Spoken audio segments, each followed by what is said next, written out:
So, Julian, the clear bias by people in the DNC against Bernie Sanders is probably what got the most attention here in the United States. I'm wondering, in the documents that you released, what stood out to you as the most significant thing? Well, to me, the most significant is a clear instruction by the Director of Communications, Louis Miranda, to his staff to undercover, quote, without attribution, unquote, uh, push out a story through the media that Bernie Sanders supporters were engaged in acts of violence. That is not merely a sort of internal rhetoric complaining about Bernie Sanders. Oh, actually, we prefer Hillary. Everyone has their personal preferences, and in a workplace environment, those can be expressed. This was an instruction through the chain of command at the DNC to covertly manipulate the public in order to preference one particular candidate of another. In terms of the timing of the release of these, how much of this on the part of WikiLeaks was, I mean, clearly you timed it to the start of the DNC. Was that for maximum impact, for maximum, sort of marketing? It was that's when we viewed that there would be the maximum interest by readers, but also we have a responsibility to, if we had published after, you can just imagine how outraged the Democratic voting population would have been. So it had to have been before. There's quite a lot of work, as you can imagine, to verify such material and to organize it, index it, catalog it, put it into a searchable, customized database, etc. I saw an interview where you said you had, quote, a lot more material that you might release pertaining to the U.S. election. Are you referring to more emails from the DNC? Because I talked to Donna Brazil, who, as you know, has now replaced Debbie Wasserman Schultz in the wake of this, who says that the hack went on for more than a year, they believe, and that there very well may be a lot more things out there. We have more material related to the Hillary Clinton campaign. It is correct to say that. Of course, you have to be very precise in reporting my statements, which are always very precise. And yeah, those are extremely interesting. And we will see what will come of them in due course. There is word today of a new FBI investigation into an alleged cyber hack of the Democratic Congressional Campaign Committee server, which is said to be similar to the hack of the DNC committee or the Democratic National Committee. Do you have any knowledge of this latest hack, or if you do, any intention to publish any information obtained from it? I can't comment on anything that might reflect on sourcing, either to rule things in or to rule things out. But I will just say, and this is public information, it's not coming from me privately, that there has been multiple hacks of the DNC over the last 2 years. The DNC and the RNC have been Swiss cheese in terms of their security. And the DNC has been notified quite some time ago that is the case. And it has legal responsibilities that it must carry out to notify its donors if it is aware that their confidentiality has been breached by a hack.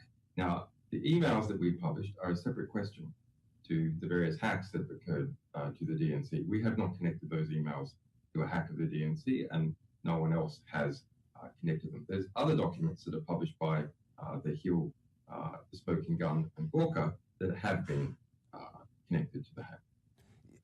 I'm not even going to bother to ask you about your sources, because obviously you're not going to reveal your sources. You don't do that. But U.S. officials have said that they have, and I'm quoting, little doubt was the term, that Russian hackers were behind this. They haven't said it definitively.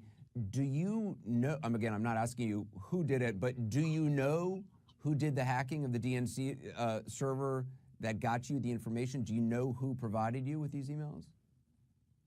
We just, as a matter of policy, we don't go anywhere near commenting on sources, ruling things in, ruling things out, because it provides extra information that might be used to track down a source. But I can say that yesterday, James Clapper, the head of the DNI, the Director of National Intelligence that oversees all 16 U.S. intelligence agencies, stated that there was a lot of media hyperventilation and, quote, they didn't know enough to ascribe motivation regardless of who it might have been. So, I mean, those kinds of statements are coming out of the man responsible for overseeing all U.S. intelligence agencies. If obviously there's been a lot of focus on Russia, whereas Russian hackers with connection to the Russian government, if in fact it was hackers with connection to the Russian government, that this was a state-sponsored act, would that concern you at all, given the fact the Russian government has, been accused of killing journalists, repressing journalism, and a whole host of other things? Would it concern you that WikiLeaks is doing something which, whether you know it or not, is serving a state interest? Well, I mean, the U.S. famously hacks organizations all around the world, including Amnesty International, Greenpeace, etc. The Russian government, the Chinese government, do they do that as well? Of course they do. Now, if there's a transition between collecting intelligence and using intelligence, what kind of transition is it? Well, the allegation is, in this case, the transition is to making truthful information available to the public. And if U.S. intelligence agencies want to give us truthful information, we will verify it. It will take time. They shouldn't waste our time. But we'd be very happy to also reveal information about the Russian government to the public. I want to get your reaction to something that Edward Snowden tweeted yesterday. He said, democratizing information has never been more vital, and WikiLeaks has helped, but their hostility to even modest curation is a mistake. How do you respond to that idea? I mean, you and I think have discussed this before with prior leaks, the idea that you publish personal information, in this case, social security numbers, credit card numbers of people associated with the Democratic Party, or a voicemail between somebody from the DNC and their kid going to a zoo. We're not talking about personal information. We're talking about information held by the ruling political party of the United States and its cash flows. So that's very important for investigative journalism. Now, the question is, should we tamper with the evidence in a pristine archive about the ruling party and its cash flows? Now, we have a lot of experience in this. Material that WikiLeaks has published has gone on to result in prosecutions of many criminal acts as a result of the integrity of our archives, that they can be relied on to be pristine and not tampered with. And in this particular case, we have potentially illegal movements of money that need to be tracked down and identified and argued in court, either by prosecutors or by civil litigants, that the perpetrators or the conspirators involved are properly identified. So you're saying that if you edited, that would somehow, that you believe that would hurt the security or the sanctity of the actual raw data? That's correct, and we've also found problems in the past. We do occasionally restrict things in a time-limited manner where we perceive that people are under serious threat of retributive acts for a time-limited manner. But preserving the integrity of an archive so it can be used in legal process is something that we've become very, very good at. And the CIA, as a result, has had judgments against them. The European Court of Human Rights. Russia lost the UCOS case, $54 billion in the arbitration courts as a result of the integrity of the archives we publish. There's a report in the U.S. by Politico that says DNC staffers were told to not search WikiLeaks because malware is embedded in your site, which would allow WikiLeaks to search their computers. Is that true? Does WikiLeaks have the ability to search the computer of anyone using your site? No, and it's quite a fantastical claim. I guess it's necessary, the DNC feels, in order to discourage internal questioning of its actions. But any sort of, people get malware in their email all the time. So any kind of archive of email has some malware in it, probably, if it's big enough. In this case, it's big enough? It's hard to say, but in cases where we've done 5 million emails from private intelligence agencies, there has been. But it is malware that is targeted at email readers, not the form in which we display it on our website. There is a question whether you have a personal animus toward Hillary Clinton. You've criticized her on a number of national security, foreign policy issues. Obviously, she has obviously made statements against WikiLeaks.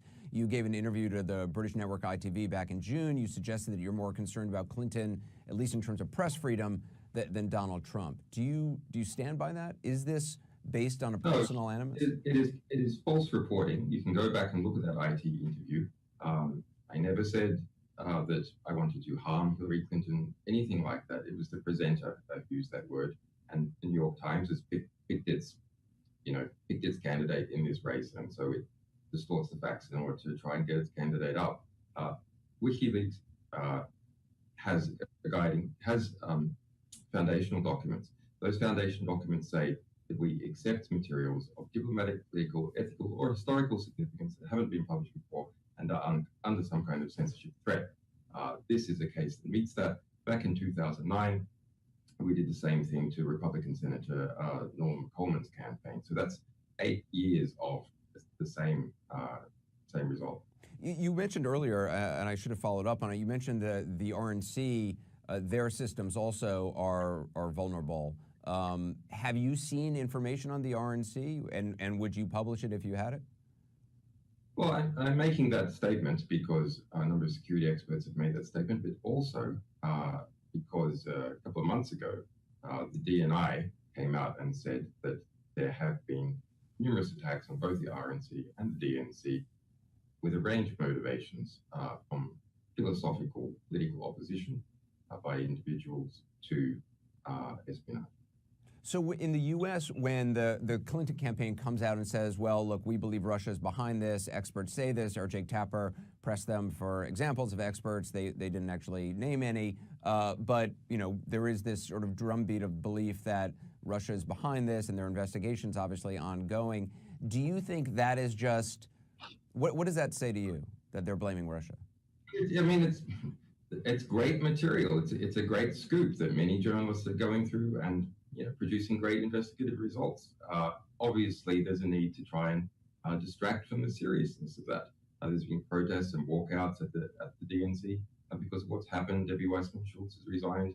There's a report earlier today in Politico that all the senior staff of the DNC feel that they're going to be fired as a result. So, of course, people are desperate to latch onto anything to create a diversion. But it doesn't matter in WikiLeaks' case. Our methodology means that we verify the material that we publish. Sourcing is another question. Our publications are disconnected from the source because we're not writing up someone's opinion. We are providing pristine material, analyzed, indexed, with our own descriptive but entirely verifiable analysis as the result. So it is a diversion, it is a meta story.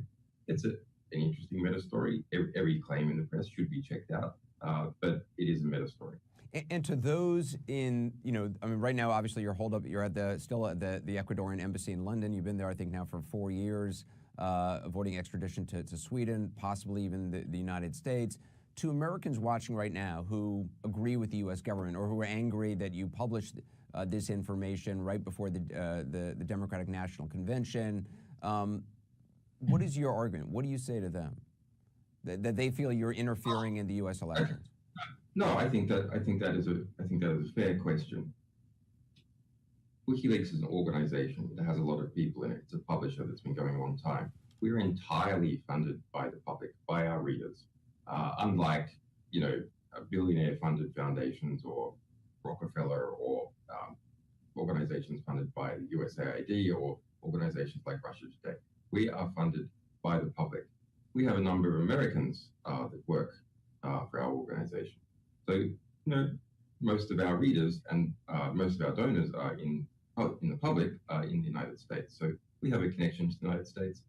Personally, do I have a connection to the United States? Yes, of course, because as an Australian, Australia is in the US alliance in a very significant manner, but Australians don't get a chance to vote.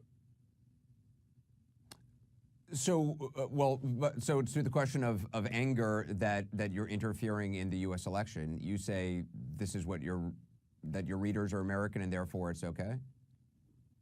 Well, it's what our readers demand, but it's also our basic principles. that the publication of true information, and that's an important qualifier, true information about modern human institutions allows us to understand what they're doing and therefore to reform them. If we don't understand what our institutions are doing, we have no hope to reform them whatsoever. Julian Assange, I appreciate your time. Thank you. Thank you, Anderson.